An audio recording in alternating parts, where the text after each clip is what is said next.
Gentlemen and female gentlemen, we are doing a lore dive. I know that this is my most requested content because, as you know, I, Lord Nuxanor, will consume all lore. All lore will be consumed, all right? We did some heavy Warhammer diving and some heavy other shiz, and it's time for some D&D, all right? I recently did a whole freaking big-ass drop into the freaking Critical Role world, like the Vox Machina stuff, and I'm ready for some more lore. So, Mr.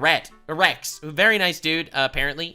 He's cool with me reacting to his stuff. He said, what they didn't tell you about the Forgotten Realms D&D timeline. This is the Forgotten Realms D&D lore. From what I understand, this is the actual world building. So before getting into all the different classes and stuff, because as you know, I will consume all lore, all media will be consumed. We're starting with this. See what it's all about. If you're starting to play Dungeons & Dragons and your Dungeon Master offers to run you through an official D&D adventure, you may want to know about the world that you will be inhabiting. Yes, sir! That's what I'm all about. This is how we start. We start with the macro look, the great timeline, the greater world building. We move into the nuances. I've already gotten specific requests for Tiamat the Dragon God. So before we look into Tiamat the Dragon God or Vecna or any of these other goofballs that show up in this universe, we gotta actually absorb the universe and put it on our lore tier list, because all lore will be absorbed. If you like lore, if you like stories, media, fiction, drama, I consume all lore. It behooves you because, just like with Lord of the Rings, every time you consume that content, you will be in Middle-earth. And so True. I did a lore dive on Middle-earth. That was actually kind of crazy. I didn't know about any of that Iluvatar Morgoth shit. So there's a whole lot of lore to consume. I need to do more Lord of the Rings lore. This actually reminds me. So,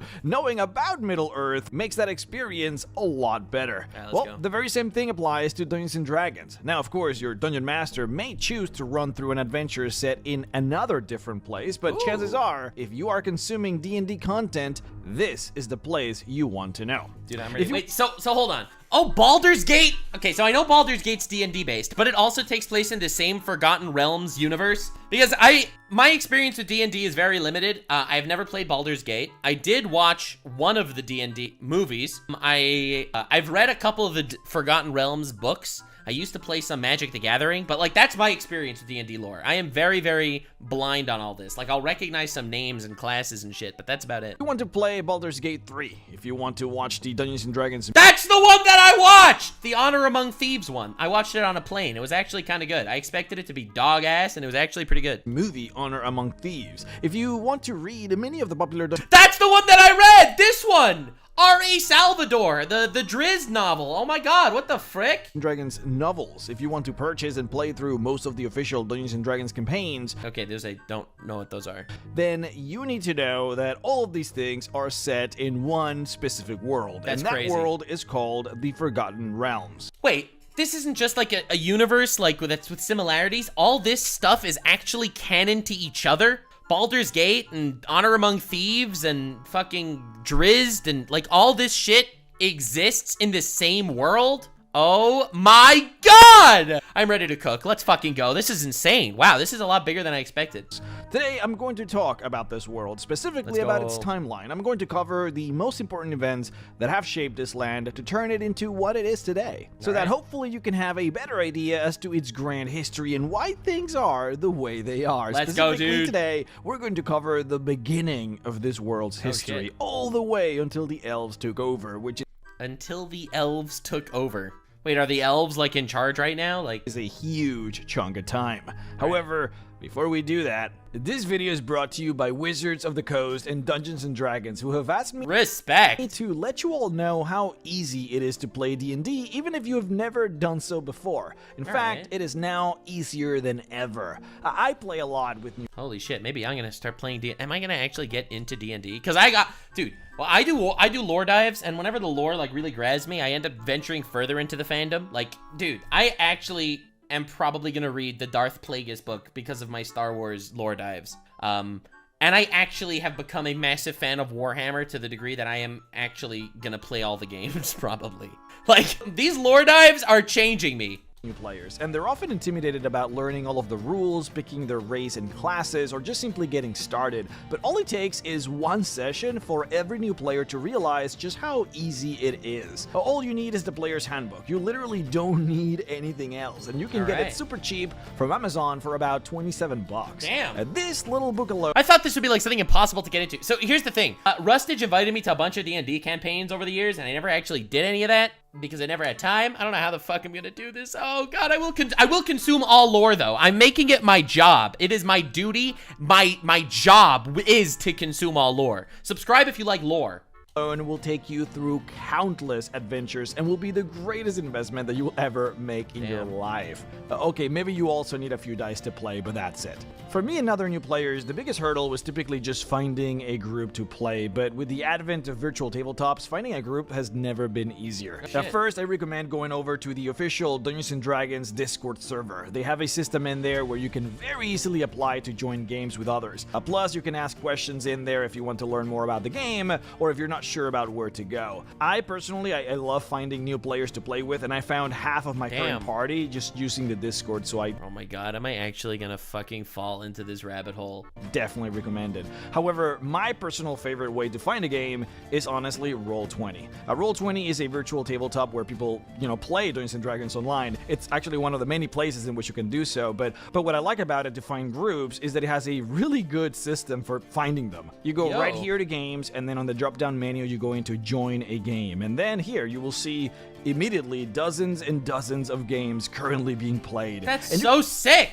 It's crazy big community. You can go and apply to them directly just right here using this website. It's pretty easy. And as soon as you find a group, that will take you... All right, gotcha. I'll get back there. But back to the lore. Let's do the lore, please. Lore. Toril. Now, this here is the planet that we are going to be talking about. Its name is Aber Toril. Okay, so first thing to note. Unlike Middle Earth in Lord of the Rings, this is not a flat Earth. It's an actual planet. Huge dub. We fucking take those. Let's go. Let's go. Now, the reason why the planet has two names will become apparent later, but for now, know that the planet is under an ice age as of the beginning. Wait, now meaning at the beginning of time. At the beginning of recorded history. Of this story. Whatever happened before the Ice Age is mythical history, and it's completely up to the interpretation of gods as to what exactly transpired. Wait. Of gods? Like gods? Like there are gods in this? Okay. Many races have, of course, their own mythological origin story for the planet, and of course, they all... This goes so deep that the different races have different genesis theories? Oh my god, this goes far. Holy shit. All differ in many, many ways, but they all agree on one thing. All right. There was a massive war between two different groups, the gods and the primordials. Now, what... Okay, so gods are not all powerful here. They're just a group of like really powerful beings. What exactly are gods and what are the falls outside of the scope of this video, but you can consider gods to be entities. All right, we'll get there. We'll get there. Oh god, we got to do a god lore dive. There's so much. Manifested by the hopes, dreams, angers, fears, and all kinds of emotions. Of giant flying white people. Wishes of living entities, made manifest by the same energies that created the multiverse. And then you can consider the primordials to be the raw amalgamation of the elements, creatures that have existed beyond time.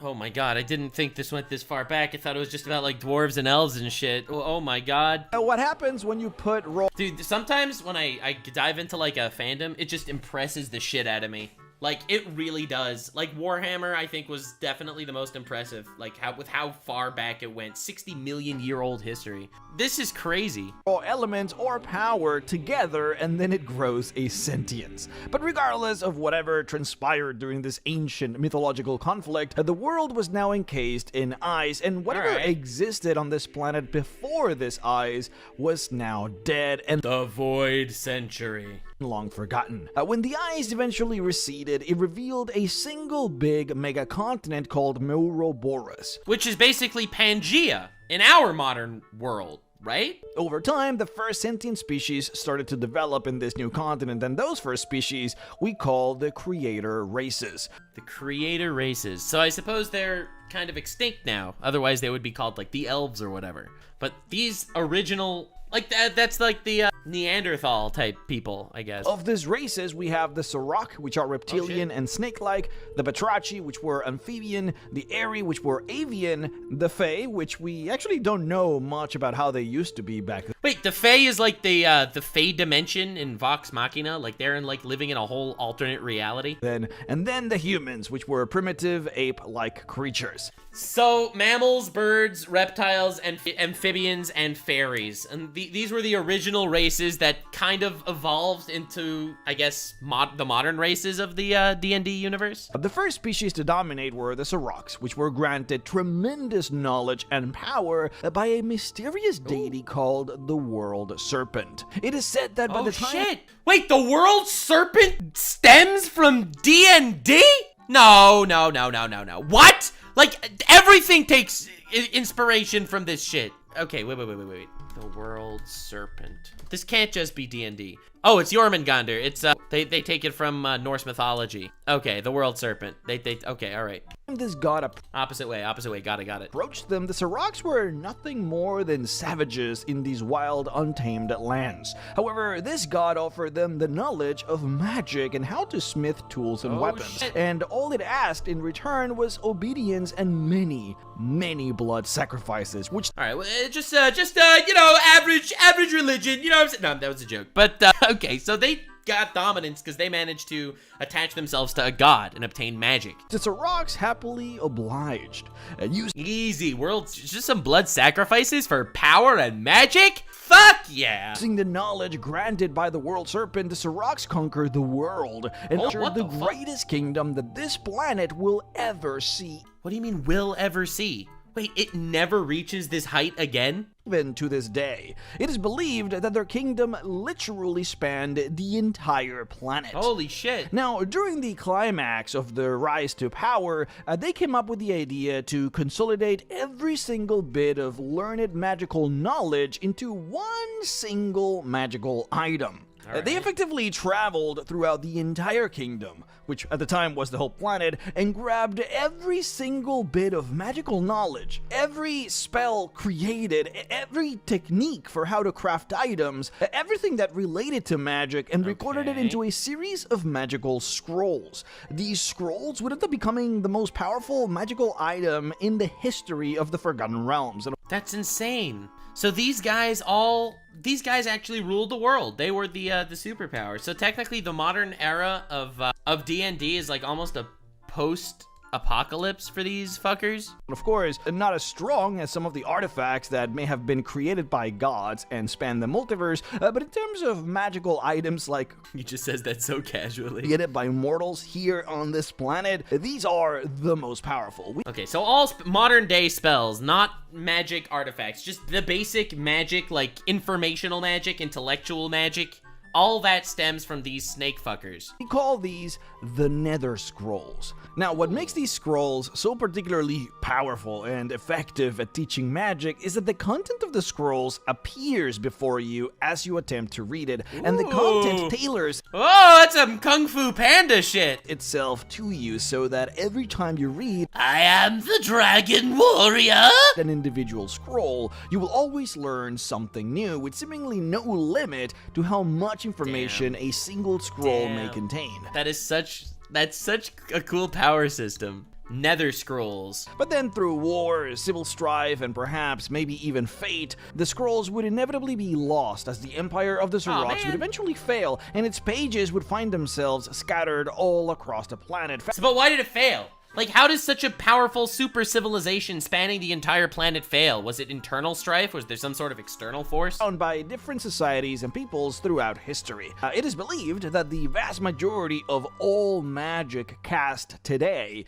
in the world of the Forgotten Realms can be somehow traced back to the Nether Scrolls in one way or another. That's so fucking cool. So it's like magic is almost like some sort of archaic system that we have from a complete— in another video they explain how they fell. All right, this is the overview, all right? So it seems like magic is an archaic system mastered by these Sarok, and now in the modern day, we are doing our best to kind of put together this information that was gathered so long ago by a super civilization that has previously fallen. Like, that's a really interesting perspective. Like, that's such a cool way to build the world. In any case, the Empire of the Zoroarks collapsed in what you may call something of a crisis of faith. See, gods are made powerful. Slanesh style? What? Crisis of faith? What, did they stop feeding the world serpent? Powerful by the veneration of mortals, and Chat, stop saying wood. They're snake people. gods can be created and destroyed with enough faith or lack thereof. Because the Empire of the Zoroarks was all-encompassing, the veneration of the world serpent was mandatory within the Empire. Every single species that existed at the time had to pray to this god. However, a species had its own wants and desires. So this was ultimately the god of the planet at that point. Wishes, dreams, and fears. The world serpent was forced to become this entity that was oftentimes contradictory, being a god of tyranny and enslavement for the Zoroarks, but then a god of freedom and choice for some of the disenfranchised enslaved races. The world serpent was then forced to sort of split into multiple personalities, multiple deities within one. Some fragments which ended up fighting against each other, which of course furthered that civil strife within the Empire. Okay, so basically, it seems like gods in this world are definitely molded by their venerators in some way. So, by the fact that this became such a big super civilization that encompassed everybody, ultimately people and these different regular races, not the gods, they would change, and their veneration and worship of the snake would cause some sort of, you know, multiple personality disorder in a god. Like, actual mental illness destroyed this civilization. Holy shit. This was compounded by the increasing reliance on slaves by the Empire to the point where the Yuan-Ti, which were a snake-like creation of the Zoroarks, basically manned the entire Empire. They were the war masters, the diplomats, the shopkeepers. They fucking cooked. Okay, chat, I see what you're saying. Chat, you made a good argument. Chat, I'm starting to respect you a little bit more.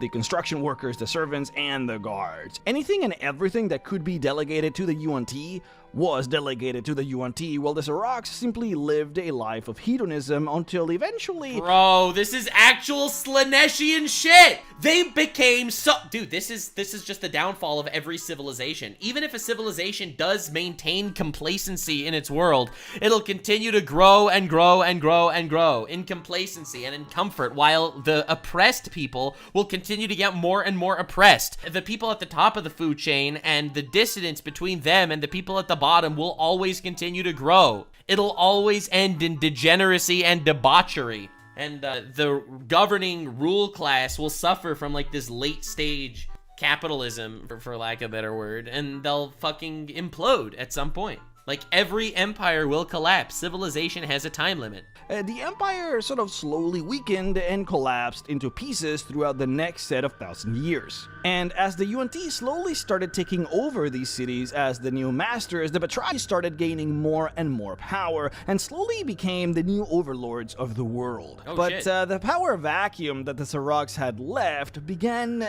emboldening many different species within the world. Yes, of course, because taking out a great power does not end war. It just makes a lot of little wars. Including the giants and the titans that existed in the north, which started a massive war against the Batrachi. Now, oh, they're not extinct, they're just a smaller clan. They're just smaller clans all over the world. Yeah, but they're not a super civilization anymore. This war between the Batrachi and the Titans was being won by the Titans, and so, now forced against a wall, the Batrachi decided to up the stakes. See, deities at this point in time had been fairly present in the world. The World Serpent had granted so much power before to the Zoroarks, and the Titans at this point in time as well had their own god, Enma the All-Father, which blessed his... The All-Father. Wait, so a lot of the god shit in D&D is heavily based off Norse mythology, it seems. Children with might and power, and the Batrachi, on the other hand, as powerful spellcasters as they were, they did not have such divine support, and so they upped their ante and put their cards on the other side, so to speak. The Batrachi started developing profane rituals in order to summon and free many of the primordials, which had been imprisoned in the Oh my god, they undid the sealing jutsus on ancient demons! Oh my god, that's what, you push them to a wall and they fucking go crazy on your ass. Oh my god. War between the gods and the primordials. Now, exactly who was freed and how the war continued is still fairly unknown, and there's many different interpretations of how exactly things unfolded after this. Right. Because as soon as many primordials started walking the planet, many deities suddenly got involved again. And yeah, no shit. No shit they're gonna show up. Like, bro, the gods' ancient enemies that crafted the universe, alright, are back because some fucking snake guys were getting ass whooped by titans. Oh my god. and also walked the planet as well, fighting them. Then afterwards, it is believed that one particular primordial, Asgorath, a draconic entity, decided to use its unimaginable power to sling a titanic moon or asteroid right onto the planet. What the fuck?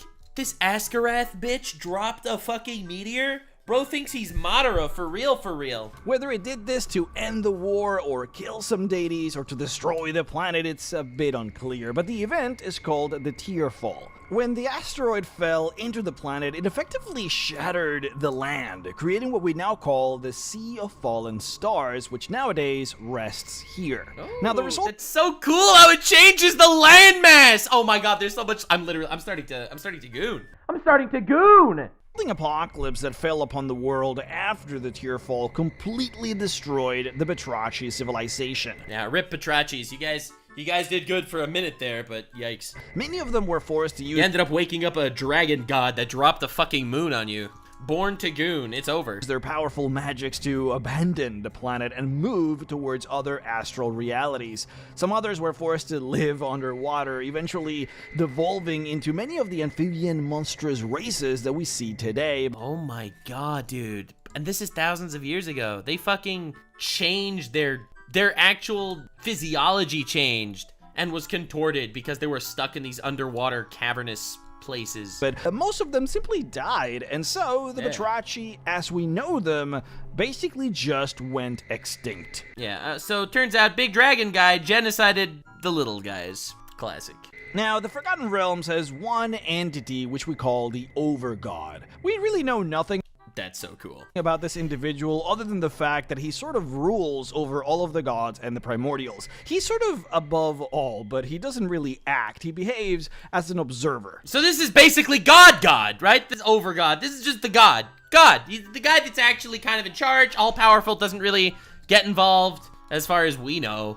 All right. Basically. At least on most occasions, he only seems to act when he's forced to, and the events that resulted in the Tearfall forced his hand. This Overgod, which we know is called Ao, decided to separate the planet into two forms. One which would be called Aber, and the other which would be called Toril. No, that's why the planet has two names. Aber was given to the primordials, while Toril was given to the gods.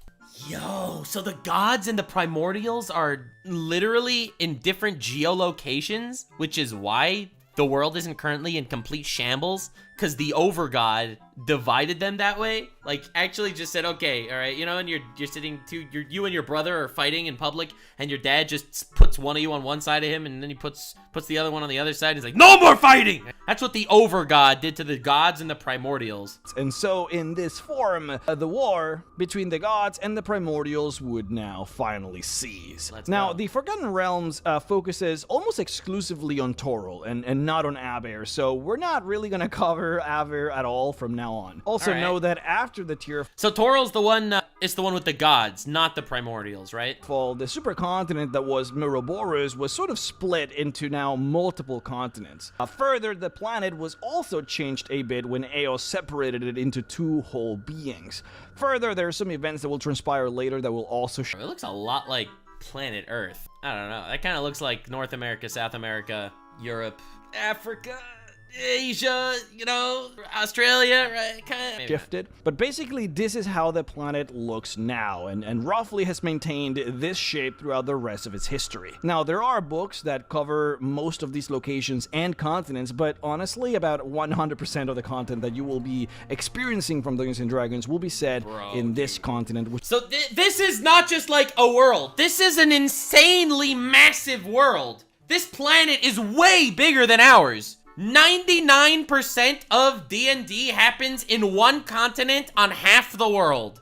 Bro! Which we call Faerun. So from here on out, and just, you got to think about what the snake people controlled. They controlled this entire planet. For the rest of the video, we will focus on this particular continent. Now, something very interesting transpired. And there are other dimensions and realms and planes of existence, and there's like the Underdark and shit. Oh my god, it's so big. Again, whether this was intended for Masquerath or not, it turned out that dragons started appearing in the world. Many creation myths actually state that the moon that Ascarath plummeted onto the planet was in fact filled not a giant egg to the brim with draconic eggs. Oh my god, wait, so there's space too?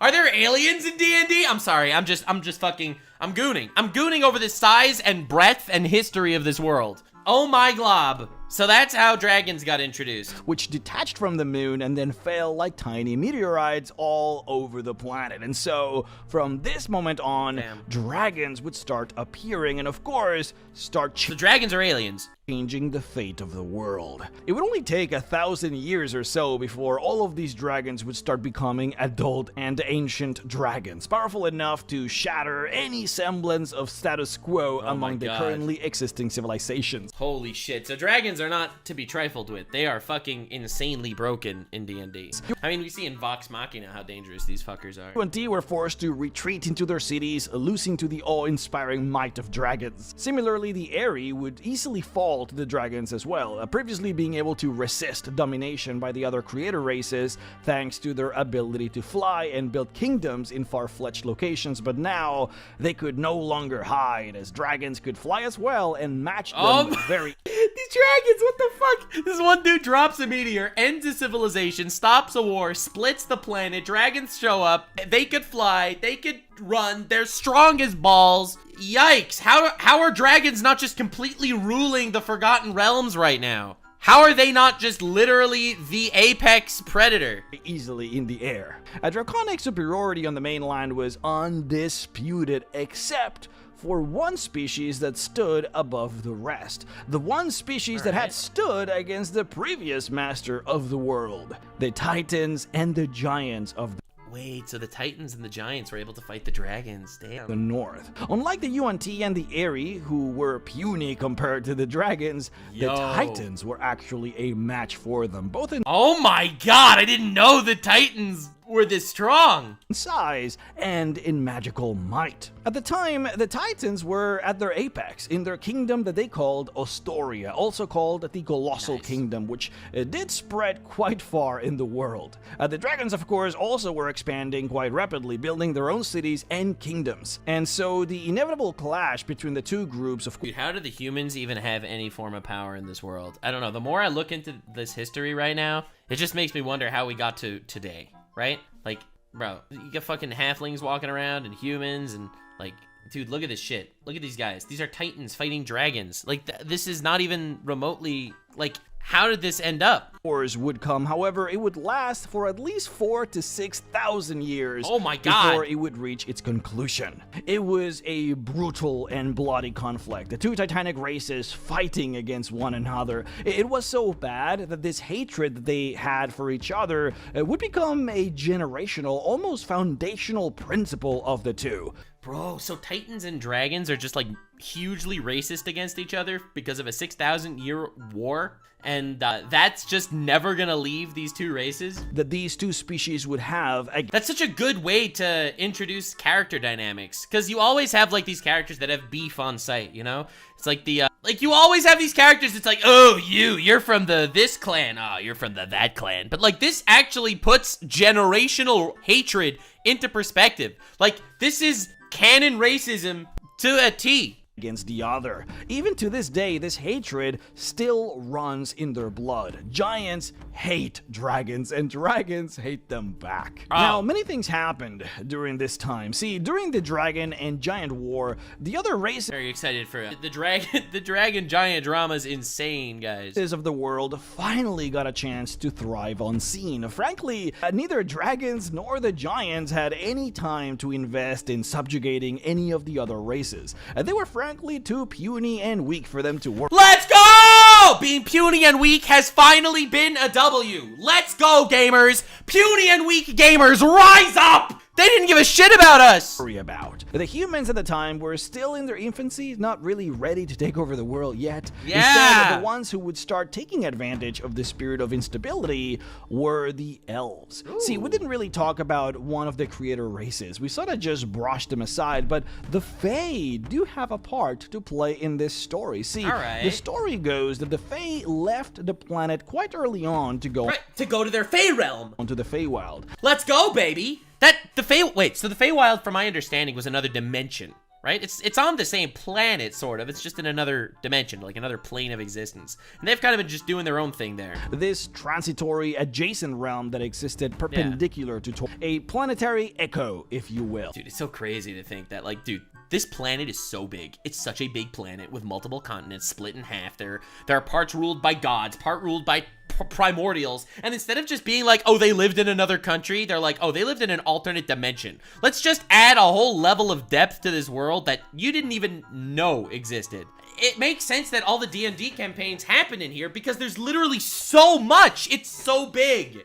What exactly is the Feywild? Again, does fall beyond the scope of this video, but the Fae made their kingdoms on this realm that bordered the material plane. And at this moment in the history of the planet, the Fae started opening portals from the Feywild and into Toril, and through these portals came the very first elves, creatures that had grown and evolved from the Feywild, who took advantage of the portals being opened in order to explore the world beyond. And so wait, so they were able to actually just evolve in culture and in, you know, physiology without being disturbed, right? Like, imagine if you're a human, okay, and you're living in a world that's ruled by lizard people, fought with titans, magic primordials show up, dragon meteors fall from the sky, dragons and the titans are fighting now, and you're just a human. You're just trying to get fucking by. You're trying to plant your corn and eat it, okay? You don't want to deal with any of this shit. And meanwhile, the elves have had all this time to literally grow and evolve personally in an alternate universe where they could just literally come in and, you know, drop their dick on the table and rub their balls on the faces of every other generation. So, did the first elves make it onto the planet? Now, it did take quite a while for these elves to set up and start... Damn, bro. The elves, am I right? Start understanding the world and their magic. Again, this war between the dragons and the giants lasted for many thousands of years, and throughout this war, the dragons would cripple and limit the ability for elves and some of the other species to be able to really expand throughout the world. Now, I don't fully have the time here to delve... Hey! That's a Magic the Gathering card! I know that guy, that's the frog guy with trample. He's like a 7/7 or some shit. Into every single species that existed at this moment, but do know... Sorry, we gotta do it, right? I'm not making that up. That's actually a dude. Like, I'm telling you, that's like a guy, a frog guy from Magic the Gathering. Right, we're doing some print screening to recognize this shit. Like I'm telling you, man. Search by image. I'm telling you, man, it's the frog guy. It's Frog Hemeth! It's Frog Hemeth guy. I found him. I found Frog Hemeth. It's a real dude. Holy shit. Wait, so this is technically D&D? This is a D&D creature? Oh my god, that's so cool. The time here to delve into every single species that existed at this moment, but do know that there were a fair amount of them by now. All right, we gotta do so much diving. We gotta do Magic the Gathering deep dive. Told, for example, that one of the creator races had already opened up a portal in the mountains of the north, and from that portal came the first orcs, who were savage monsters suitable for warfare. We also know that the dwarves had spawned from the cavernous bowels of the planet and lived under the ground unmolested for millennia.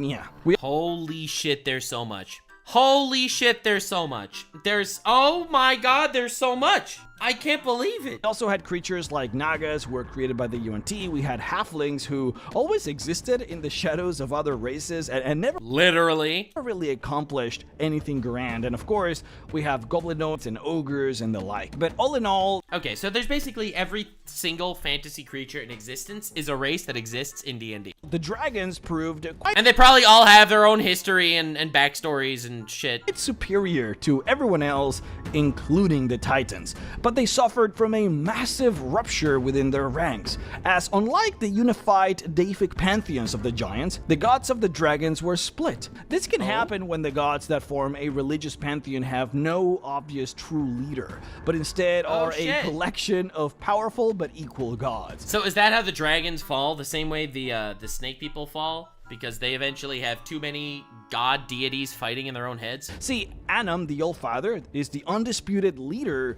that governs the gods of the giants. He is the most powerful, and all of the gods under him just simply do as he says. And in turn, all titans and giants simply follow his commands. This was not true for dragons. Damn, bro. It's pantheism versus monotheism. And since all of the titans believed in the All-Father, the titans ended up having a religious advantage, a spiritual advantage, who are by nature more individualistic. So what followed were the Holy Draco Wars. Bro, where religion dragon civil wars fighting over religion? How do you make this up? How is there so much? Factions within the Draconic Empire started forming, and then, of course, fought each other. See, back then, dragons were incredibly religious. In fact, the main reason that they had even fought against the giants and the titans in the first place was because they were ushered to do so by the gods. Really, it was just a beef between the giant gods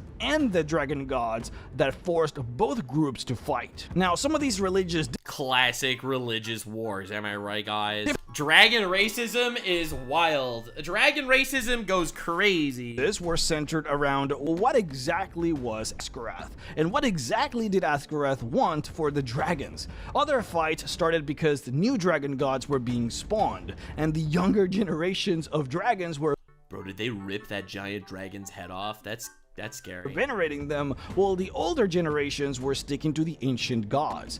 And then, of course, came Bahamut and Tiamat, who ended up becoming the most popular of... I've heard of both of those guys. There's an anime, Bahamut, Rage of Bahamut. Is that in the D&D universe? Of the new brand of gods that were being created. Deities who hated each other and spurned their children to fight one another in their name. In summary... So the deities are not like all-powerful good dudes, right? The deities are very powerful creatures that exist within different religions. Like the All-Father is a very real creature, not just something abstract that's being prayed to in some sort of warp or some shit. Yo, that's pretty interesting, honestly. Like, that's a very interesting way to create gods. Gods as, like, existence. They exist in the corporeal plane as just the pinnacle of their species. The dragons effectively crippled the empire of the giants and the titans, pushing them all the way to the north and almost destroying them in total, while their draconic empire weakened itself thanks to infighting and, in the end, forming two major factions of dragons. The chromatics, which were the black, blue, white, red, and green, versus the metallics, which were the gold, silver, bronze, copper, and brass. That's so wild! They are racists! Holy shit! They just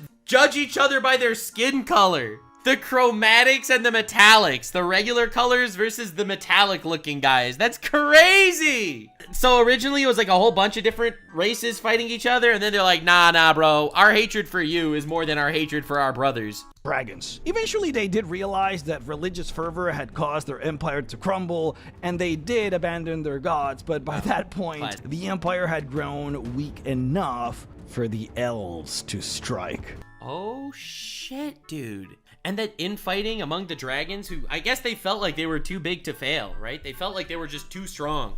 When you don't care about other people, you start fighting with each other. Damn. This would be the point where elves would take on a primary role on the world, and it would all start with a massive high elven spell that they would unleash upon the dragons. Before I go about what exactly that spell did, we should probably talk about magic in this world. Okay. So how did the elves get magic? If you think about it though, how did the elves get magic? Because those nether scrolls are not in the Fey realm. I would think. The magic of this world comes from what we call the weave. And the weave is this invisible force that exists everywhere, like a fabric that touches every living being. Dude, actual magic system is getting explained finally. Every rock, every fiber, every tree, and every grain of sand on the planet. So this is some warp force shit. When you cast a spell, you're grabbing a huge chunk of this weave and then brutally shifting it into a desired shape before you release it into your desired outcome. What spells are just ways in which you grab the weave and twist it to form shapes, but it's not a perfect science. The spell... So it's kind of like the Force, except instead of just like, you know, pushing, pulling, and stuff like that, it's the Force that also can create entities in actual space, in physical space, can be created because everything houses this weave. It's almost like the weave is a pantheistic god in some way. All right, interesting. I like it. Fits, makes sense, cool. Binds the galaxy together. Power one, power two, power many, you know what I'm saying? Those are really just approximations to desired outcomes. Let's do a thought experiment. Imagine a tranquil river that passes by a field. Now imagine that you want to water a beautiful flower that is about 10 feet away from the river. Casting a magic... Bro, that's a butt.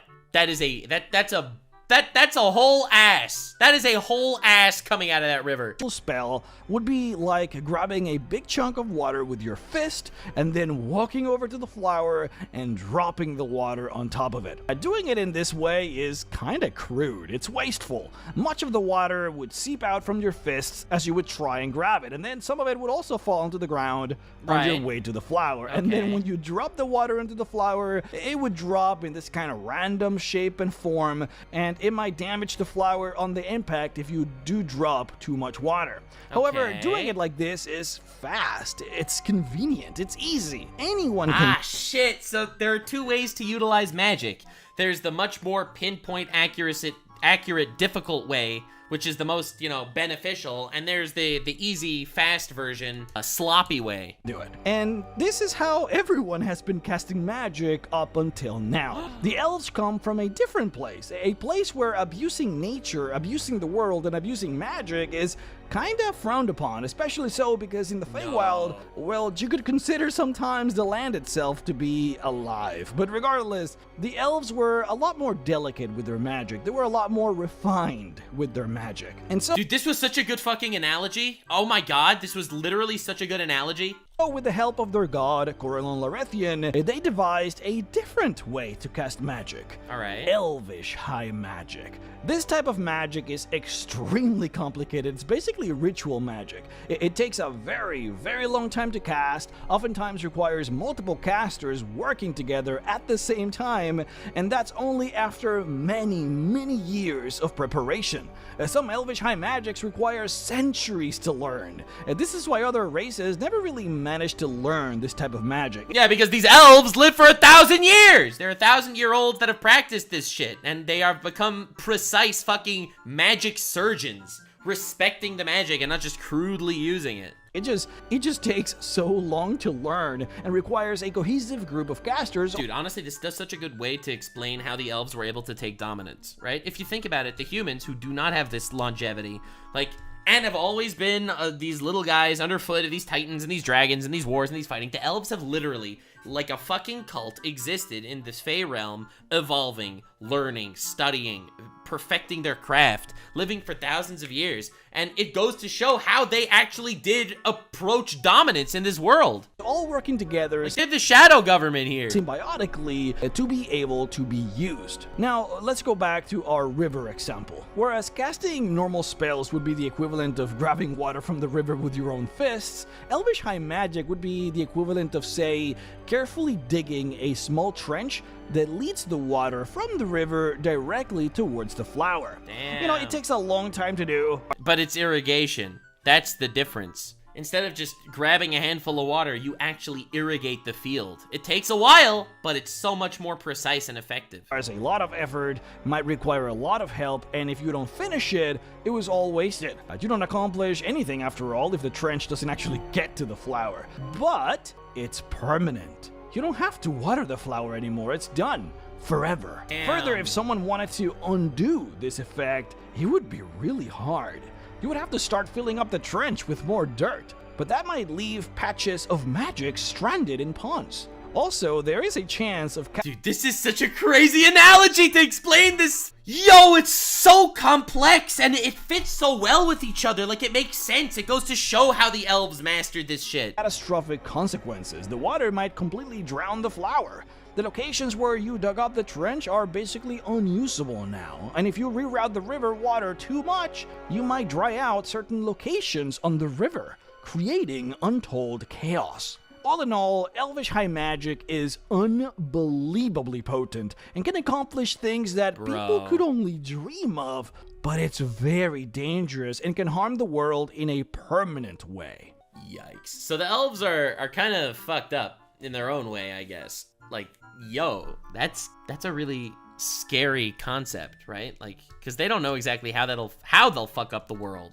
Like, they can actually mold the world in their own image here. Well, at the time, like, they could become actual racist tyrants very easily just because they feel like they are more attached to God and nature and the world than anyone else. Like, damn. Like, you could see why they would look down at the meager, archaic races that fucking grab globs of magic out of the universe when they fucking create this pond. The dragons were a problem, and the elves sought a solution. The elves devised a... Is that why there's no more dragons? Did the elves just fucking curse them into oblivion? High magic spell called the Draco Rage Mythal, and the spell was tied to a star called the King Killer Star, which is basically a comet that becomes visible on the planet rarely every once in a while. The way the spell was formulated was such that every time that this comet would be visible from the planet, its magic would activate, and its magic would make all dragons go mad. That's insane. That's their solution? That's their solution. By taking an intelligent species and just driving it to ebbing and flowing madness. Madness that rises like the star is visible in the sky, completely and forever, unable to form some sort of positive society. It's a society that's inevitably gonna constantly crumble for eternity. They fucked the dragon's future. That is like an actual, like, that's a borderline genocide. Like, they removed their sentience from them. And you know what? They're like, these dragons, they don't respect nature, they don't respect the world, they're, you know, primitive and evil and powerful and dangerous, and let's just fucking cuck them for eternity. And now they're monsters. Now the dragons in modern D&D are monsters. They're these giant monsters that it's like, if you can kill a dragon, then you did fucking good job. Because, like, holy crap, they're strong and they're just creatures of madness. Because of these elves. Oh my, that is some of the darkest storytelling I've ever seen. Quote, after years of secret research in the frozen north of Faerun and extensive debate about the costs and risks, the elves weaved the Draco Rage Mythal, a permanent crafting of elvish high magic and one of the most powerful spells ever woven into the weave. This epic... So they changed reality. So, I think another big difference between regular magic and elf magic, aside from all the nuances, magic takes things from an unreality and puts it into reality for a moment, right? Like, it makes transient magic versus permanent magic. Like, they alter reality with elven high magic. Not just, you know, I cast fireball, I cast mend butt crack. They actually change how reality works. Spell made it impossible for dragonkind to continue its collective dominion over Faerun. Dominion? It stopped dragonkind from ever evolving or surviving.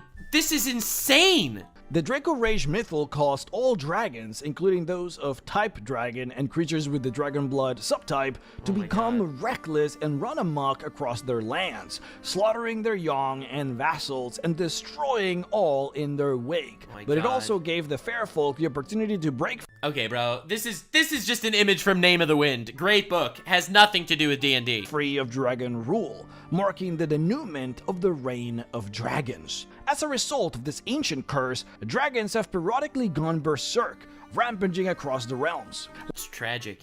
They were like the world power. They were the world power. They were religious leaders, right? They were arguing over religion and philosophy, and they just became these bungling monsters. They just gave all of them dragon rabies. He just lobotomized a species. like some sort of disease, the so-called Draco Rage. This is tragic. I'm like actually like heartbroken. This is so sad. Sometimes also known as the Dragon Rage or simply the Rage, lays dormant, erupting forth every several decades or even few centuries, and even seemingly associated with the reappearance of the King Killer's star. Dude, and just every once in a while, the fucking star rises in the sky and instant brain rot.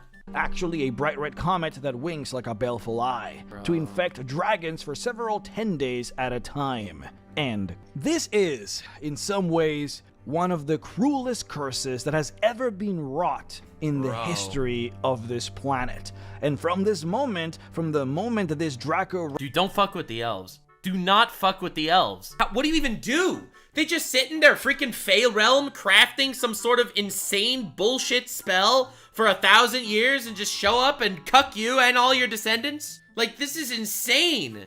They're tyrants. They're gonna be mad with power. There's no way they could possibly respect another race. Rage mythal was created, dragons would never be able to construct or hold cities or have any semblance of society on this planet. They can no longer ever have a civilization. Ever! And the dragons know this is imagine living a life like this. You know that one day the fucking star is gonna come out of the sky and drive you to madness, and you'll murder all the people around you. Like, this is such a cruel thing.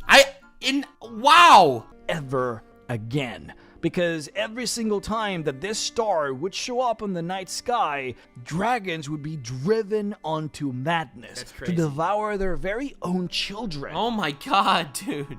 Oh my god. To destroy the buildings that they have constructed, the cities that they have built, and slaughter any friends that they may have within reach. This destroyed dragons as a civilization forevermore. And upon the swift and Dude, and that's why all the dragons are fucking hanging out in caves and shit, just doing their own thing.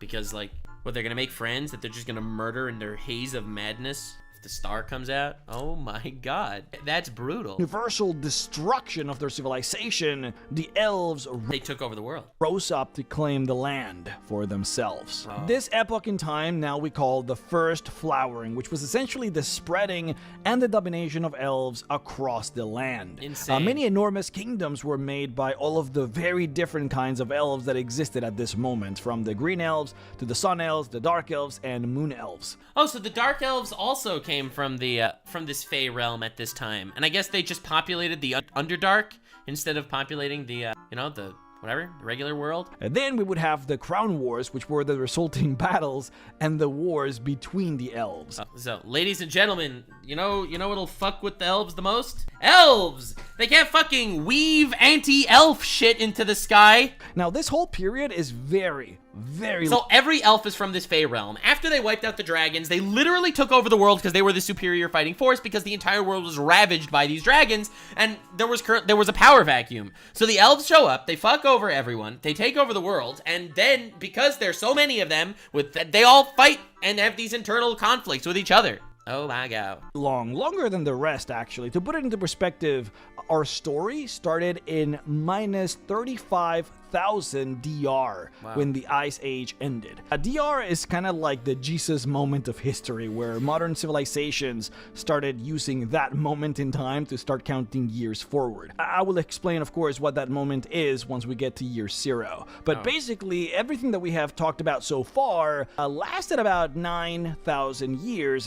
The rise and fall of the Soroks and the subsequent rise of the Batrashi up until the moment that they summoned Primordials and the Tearfall falls onto the planet. That whole section of history is called the Days of Thunder and go from minus 35,000 DR to minus 30,000 DR. Then the rise and fall of both of the Titans and the Dragons comprise what we now call the Dawn Age, which goes... Okay, so Days of Thunder, Primordials versus Gods. Dawn Age, Dragons versus Titans. From minus 30,000 DR to minus 24,000 DR. And this age, the time of the elves, both the First Flowering and the Crown Wars, go all the way from minus 24,000 DR to minus 9,000 DR. Oh shit! 15,000 years of elf wars. So, overall, the time of the elves lasts a very long time, and it actually lasts longer than this, but I'm getting ahead of myself. Now, I want to, of course, give you all as many details as I can while keeping this in a relatively watchable format, so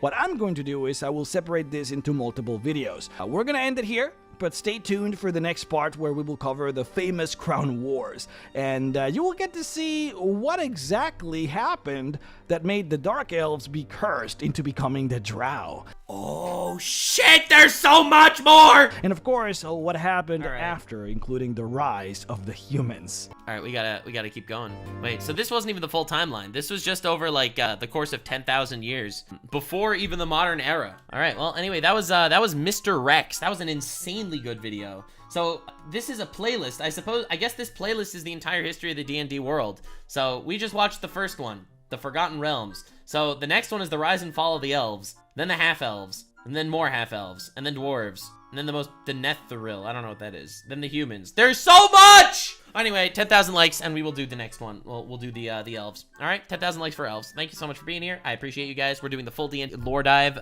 deep throat situation. It's gonna be insane. And then I want to do all the specific races. I want to do the Tiamat shit and the gods and the freaking Raven Queens and Vecnas and all those other goobers that are crawling around here. Beholders and succubi and yeah, there's a lot, and we're gonna do it. There is a fucking lot. So subscribe. We're gonna do some lore diving.